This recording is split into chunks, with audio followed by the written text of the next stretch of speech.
Randy Rocky over at Swan Financial. June has an interesting question about privacy issues. In the email she sent us, she asks, can her creditor ask her, June, about alimony, child support, separate maintenance payments that she has or that her co-signer receive? How detailed can they go, Randy?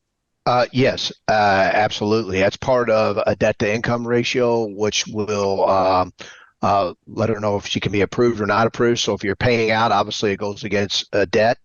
It's a debt. If you're receiving, it goes as income, as long as there's 3 years at least left on it. So how far can you go? You can, anything has to do with actual income is you definitely can go. As far as other things, race and that things of that nature, they do not to divulge that. But as far as anything that goes with income, yes, that is open game and something that we have to have and understand. Yeah. So, Randy, when is it too far? How does a potential buyer who's making a mortgage application or maybe just a credit card application know when a potential creditor has gone too far in asking too serious of a question? That's a great question. I guess you would.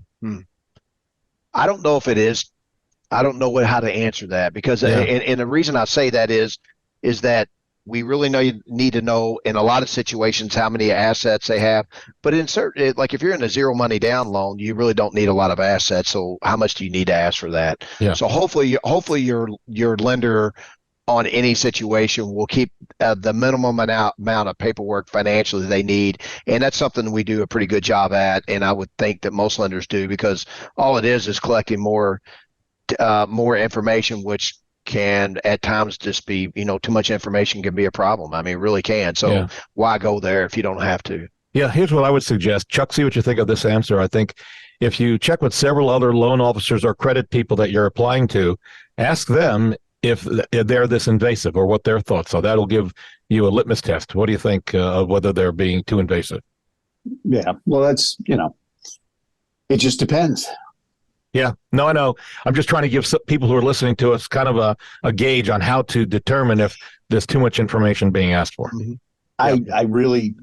I can't answer that because it does depend on your credit. It does depend on your past history. Some package that I get from a mortgage company will be 80 pages. The same company the next week is 120 pages. That's a great point. Honest to God, after 32 years of doing this, I can't for the life of me decide what's going to matter to them on any given day. It really is interesting Chuck mentions that, because we're proactive on the front end, and Chuck, I think you'll agree with this and let me know if you don't, but then you have to become reactive. So certain things fit the box every time. Yeah. But if you're too proactive, then you're opening up a Pandora's box. And so it's really like you said, Chuck, it's everything's different all the time. It really is. And that's going to make it tough for AI.